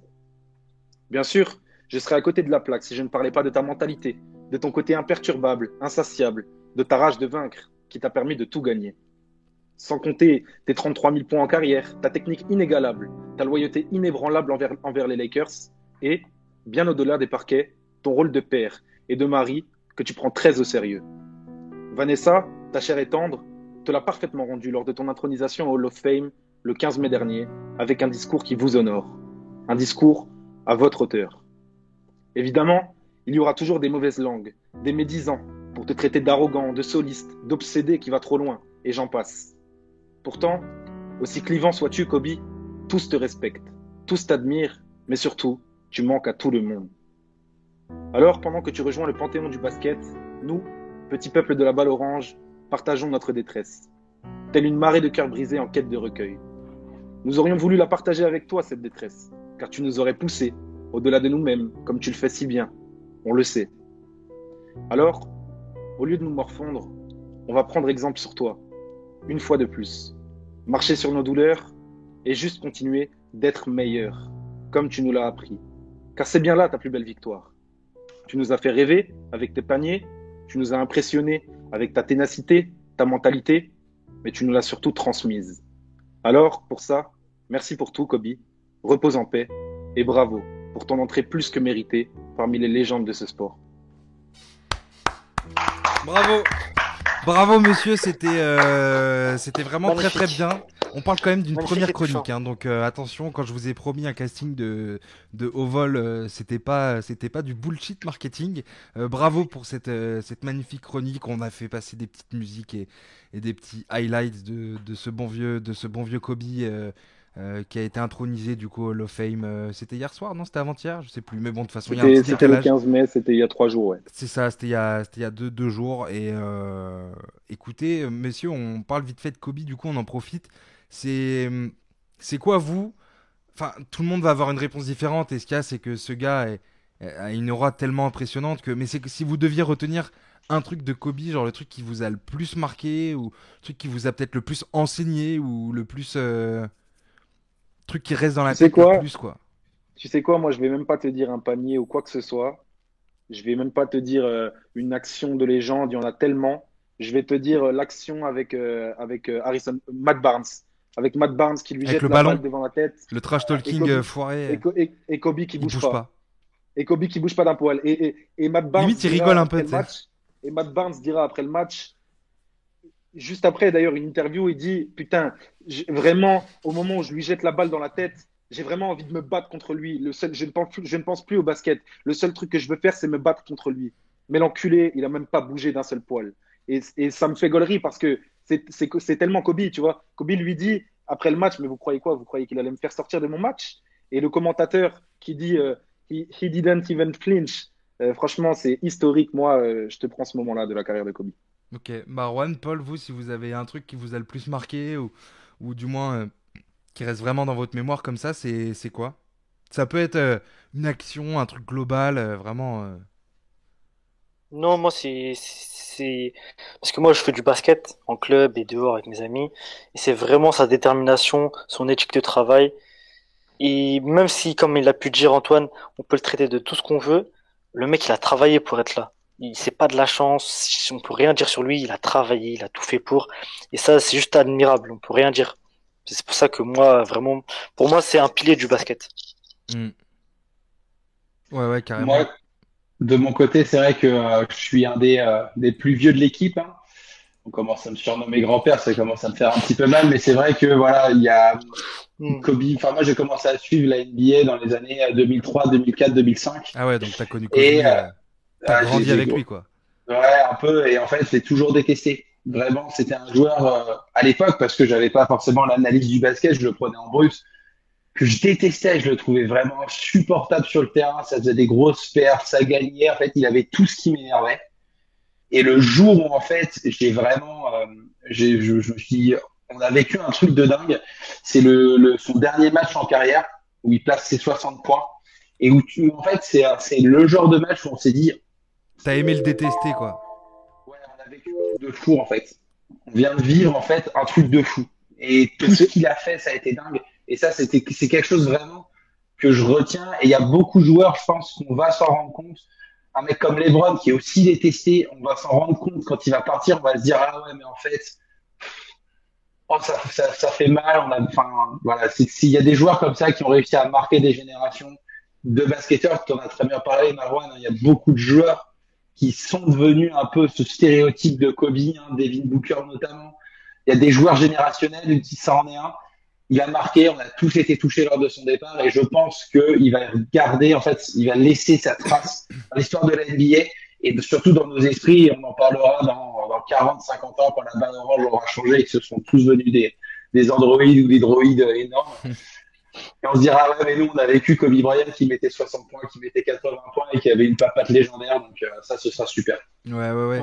Moi, Sur le y a un sur le truc. match des 60 points, ce qui est drôle, c'est que c'est le soir où les Warriors font 73 victoires et battent le record. Et tout le monde s'en fout. Ouais, tout le monde s'en tamponne, ouais, c'est vrai, ça en plus. Mais il y a un truc, c'est. Il y a beaucoup de mecs qui ont essayé de copier Jojo, mais il y en a qu'un qui a réussi. Et dans certains compartiments du jeu, j'ai l'impression qu'il est même allé encore plus loin. Et j'ai l'impression que. Oui. Tu vois, par exemple, putain, le fadeaway de Kobe, il a un charme, il a une esthétique, tu vois, Une élégance. tu sais, Ouais, t'as tout qui est figé en fait, tu vois, tu ne vois que ça en fait sur le parquet. Et j'imagine qu'en vrai, ça devait être un truc complètement dingue à voir, ses performances sur le terrain, sa propreté et tout. Enfin, sa propreté. Ses performances en tout cas, parce que la propreté était pas toujours au rendez-vous, mais quand même. Moi, j'ai un gros souvenir, c'est hors NBA, c'est les finales de 2008 de Pékin, des JO de Pékin. Espagne contre Team USA, ceux qui ne l'ont pas vu. On est sur ouh un là des là. meilleurs matchs FIBA, je pense, de tous les temps. Genre, après, voilà, je j'ai pas 45 ans, donc ni 70, donc j'ai pas trop. Mais franchement, j'ai rarement vu un tel niveau en FIBA, en tout cas. Un tel niveau d'intensité et tout. Et puis, tu vois, moi, à l'époque, je suis en Espagne, tu vois, j'ai de la famille en Espagne et tout, donc on est là à fond pour l'Espagne et tout. On voit Pau Gasol contre Kobe, les deux coéquipiers et tout, qui à l'époque, du coup, sont récemment champions, je crois, avec les Lakers, ou non, qui ont perdu. Je sais plus, les Lakers, ils gagnent en 2009 et 2010, je crois. Ou 2008 et 2009, je sais plus. 2008-2009. Ouais, c'est Ouais, ça, c'est donc c'est l'année 2008. où ils perdent Mais contre Boston, c'est ça? Non, ils perdent contre qui? Non, pas du tout, attends, ils perdent contre qui? En 2008 Bon, enfin bref, je vais aller vérifier ça en direct, mais finale NBA 2008. On se fait ça en Est-ce live, qu'on comme ça parle on est bien, bon. Si, c'est ça, Hugo, Celtics. Si, c'est ça, Celtics. Hugo, est-ce on qu'on se parle parle dans bien les du même années. match Espagne États-Unis, même Kobe il tire un shoot à 3 points un peu éloigné, Ah, c'est ça, N1, il il fait assassine cette avec un fameuse 3 célébration, points. il fait chut. Ouais, c'est ça, c'est Euh, celui-là. Et non, tu parce vois, que moi j'avais franchement, vu moi, les c'est. highlights et Tu vois, c'est un moment où à l'époque je regardais pas trop et je m'y suis mis beaucoup plus tard au basket, mais ce match-là, je l'ai vu et je sais qu'à l'époque je regardais pas de basket et il m'a marqué, tu vois. Et justement, ce truc-là du mec qui assassine l'Espagne et qui fait chute comme ça et tout. Et tu sais, après, tu sais, tu te renseignes, tu te dis, mais attends, mais en fait, il y avait son coéquipier en face. Ah, mais quel bâtard, quoi, tu vois. C'est Kobe, tu vois, genre, c'est Kobe Bryant, quoi, point barre. Le mec est beaucoup trop fort, il a ce sentiment d'invincibilité sur le terrain et en tout cas, voilà, on avait envie de faire cette petite chronique et surtout pour Antoine, nous parler de ce bon vieux Kobe dans sa chronique. Et c'est Écoute, vrai que Kobe, tu vois, c'est un mec, on pourrait en parler pendant des heures. Genre là, on pourrait lancer une émission sur Kobe juste Kobe, et en fait en parler je te pendant jure. 4 heures, quoi. Et tu vois, c'est fou, quoi. Carrément, carrément. Et puis là, pour la première, je voulais marquer le coup. C'était son intronisation au Hall of Fame. Ah, on fait les Donc, du choses coup, bien. franchement, le sujet est tout choisi. Carrément, carrément. Bah écoutez, messieurs, merci beaucoup pour ça. Merci Antoine pour cette chronique. Vraiment encore bravo. Grosse réussite, je pense, pour une première. ouais, ouais. Hâte de voir ça au montage. Et voilà. Donc en tout cas, on va enchaîner maintenant sur de l'actu pur et dur.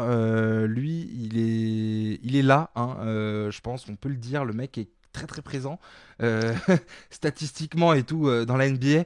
On va se faire un petit 10 minutes où on va parler de Russell Westbrook et c'est maintenant dans la dernière partie.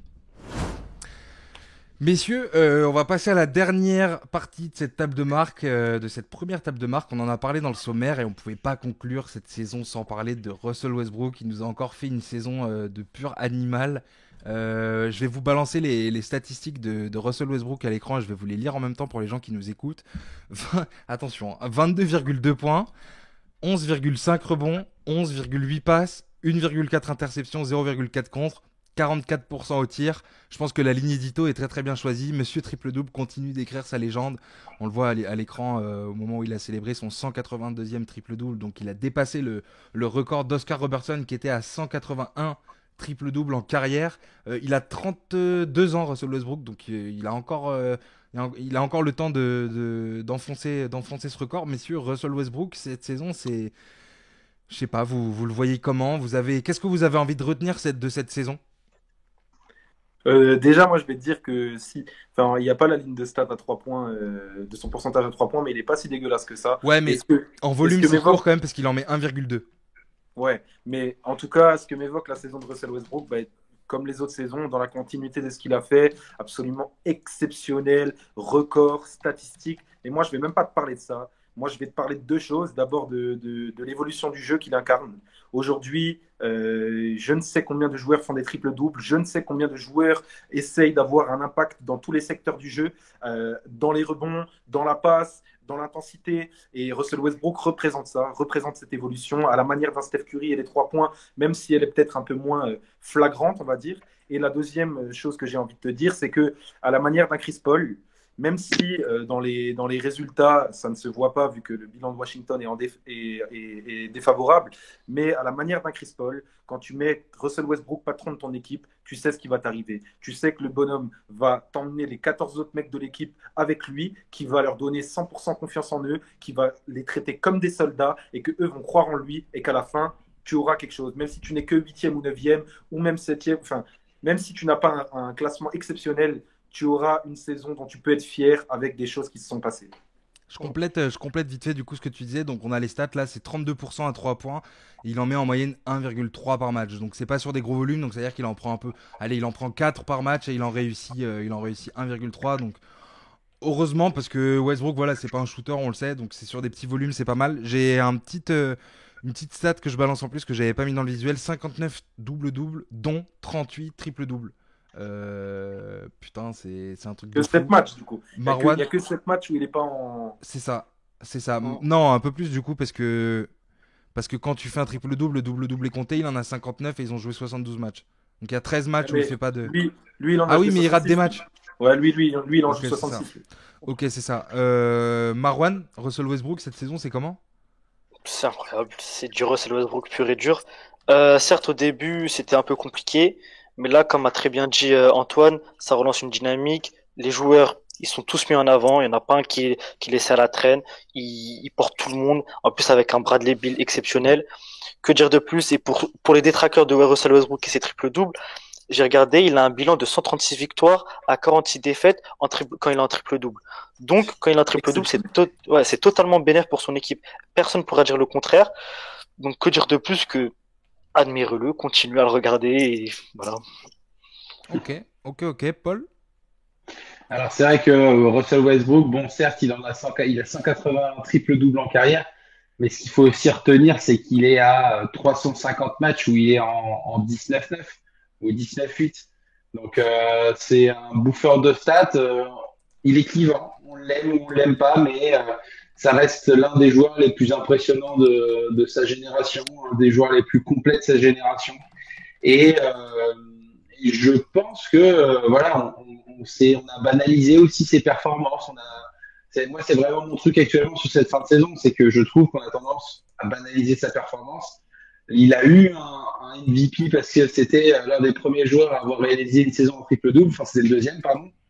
Et là, il arrive, c'est sa 3e saison qu'il le fait, si je dis pas de bêtises. 4e. Quatrième ou 3e? En triple-double, c'est la 4e. En triple-double, c'est la 4e pour moi. Donc voilà, c'est absolument hallucinant de maintenir un tel niveau de jeu à 32 ans. Donc ça, c'est surtout dans une franchise de Washington qui est un peu au creux de la vague. Qui lui permet aussi de faire ses stats. voilà, qui lui permet aussi de faire ses stats. Il peut se permettre. Ouais, mais d'un autre côté, il parvient tout de même à être un joueur absolument hallucinant et à permettre, mine de rien, si aujourd'hui les Wizards sont à cette place, c'est grâce à Westbrook et franchement, on peut que s'incliner. Non, c'est clair. Saison d'animal, je complète avec ce que tu disais, Paul. Je donne ses stats en carrière. Il a 943 matchs de jouer.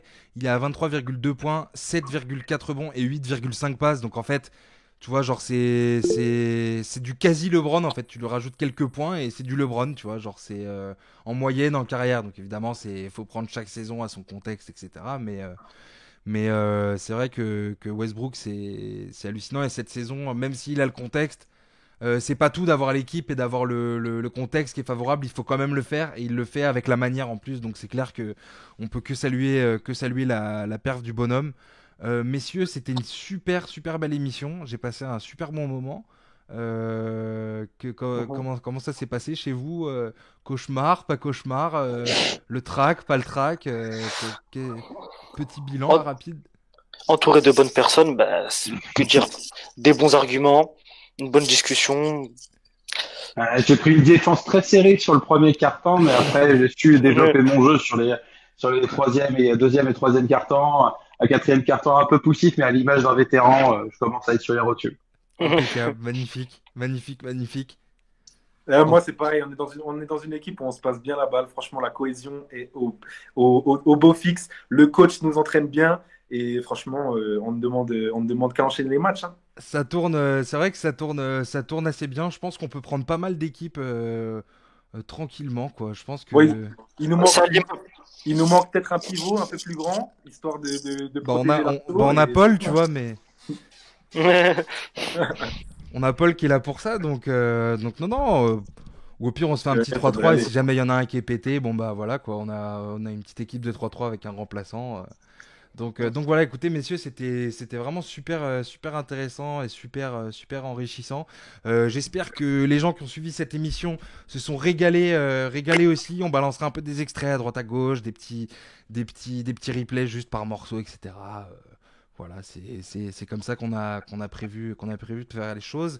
On n'hésite pas à se suivre sur les réseaux sociaux de l'analyste, l'analyste FR partout, Instagram, Twitter, TikTok. TikTok, on a sécurisé le arrobase. En tout cas, voilà, partout, même sur Facebook et le site, évidemment, n'hésitez pas. Surtout Twitter, hein, l'analyste, c'est là où. Vous allez rien rater, aucune action ne va vous passer. Tu fais ça, t'es au courant de tout. Marwan et Antoine sont là toute la night pour animer les comptes, pour balancer les meilleurs highlights et pas bien Chris. Et Chris aussi. Pardon, j'oublie tout le monde. C'est vrai qu'on a une équipe de CM très large. Écoutez messieurs, c'était super sympa. On se donne rendez-vous la semaine pro. Yes. Du coup, on aura déjà quelques matchs de playoff du coup à débrief. Yes. On aura des bonnes analyses à faire sur les séries en cours. Et on pourra faire aussi du coup, on se fera un retour sur nos petites previews du play-in pour voir. Ah putain, en plus vu qu'on était globalement d'accord, on pourra pas s'acharner sur un mec et le démonter parce qu'il a fait des pronos de merde. On pourra se démonter tous ensemble en équipe à l'image de l'émission. On se retrouvera sur le Jazz Spurs du coup au premier tour. Ouais, voilà. Incroyable. Bah écoutez, merci beaucoup messieurs, on se donne rendez-vous dans une semaine. Merci à vous. Vous qui nous regardez, voilà, n'hésitez pas à nous suivre un peu partout. On se tient au jus et on se dit à la semaine prochaine. Ciao les gars. Ciao l'équipe. À bientôt.